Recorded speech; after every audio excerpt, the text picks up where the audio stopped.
Good morning. This time I am going to show you how to make quiche. It's super easy and it does take a while, but most of that time it's just baking time.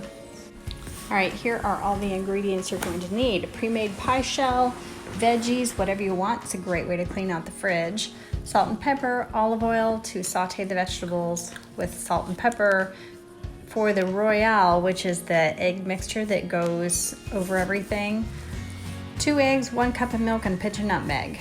I've never figured out really why the pinch of nutmeg, but put it in there. And then I use cumin on my veggies, but you can do whatever you want. All right, so these are the 2 pie crusts that we've tried. I really would rather go with organic, but these things crack every time. And these seem to be more foolproof.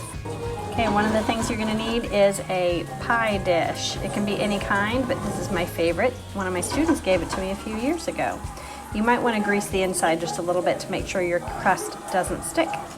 Okay, so this is what the crust looked like in the package. And I just cut that off, and I actually let it sit out on my counter for, I don't know, 15, 20, even 30 minutes just to make sure it's unfrozen before I try and unroll it, because otherwise it ends up just cracking and breaking. Okay, I'm buttering my little pie dish here. Okay, all done, buttered up. All right, I'm gonna roll out the little dough and put it on my pie pan.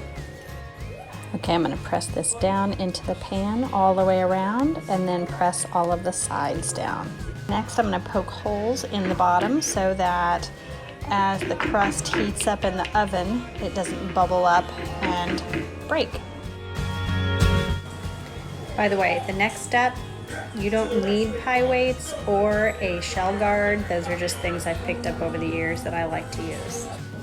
So I've put my pie weights in, and I also have this edge guard just to make sure that the crust doesn't burn. Okay, putting it in the oven just to cook the crust a bit, about 10 minutes or so. Okay, so for my quiche, I have diced up some orange bell pepper, some red onion, and zucchini. And then I also like to put a little cumin. You eat cumin on a lot of things. Just comes from Penzies. And yes, our spices are totally organized because Tim is anal retentive about his spices.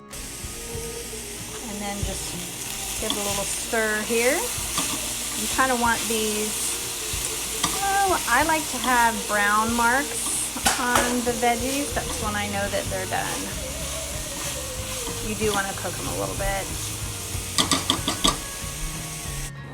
All right, I've pulled the pie crust out, and I just need to remove the pie weights and the edge, and I can start to fill it up.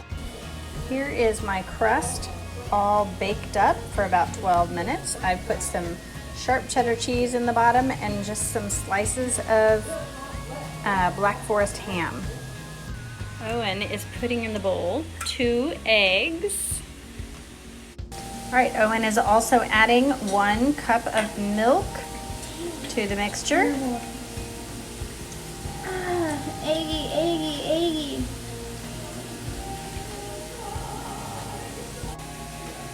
Okay, we are also going to put a pinch of nutmeg into the mixture.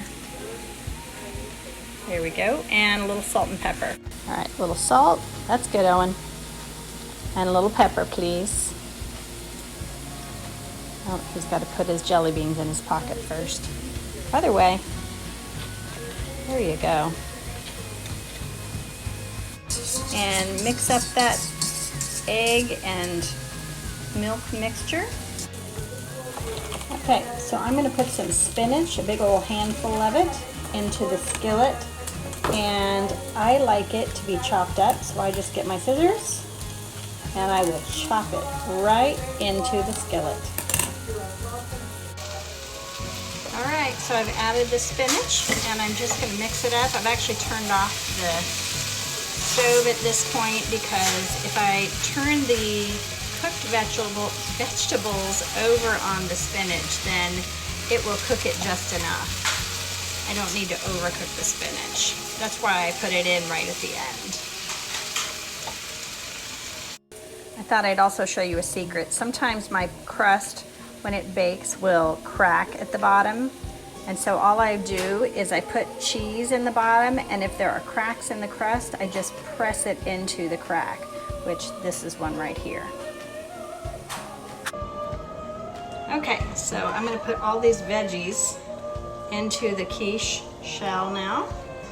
Just fill it up. This is, by the way, a great way to clean out any produce from your fridge, just random stuff. You can put whatever you want into it. You know, if you've got sausage, we put sausage in ours sometimes, or bits of steak, tomato, just whatever. All right. And then over the top, I'm gonna pour the Royale that we made. Here it is. That over the top.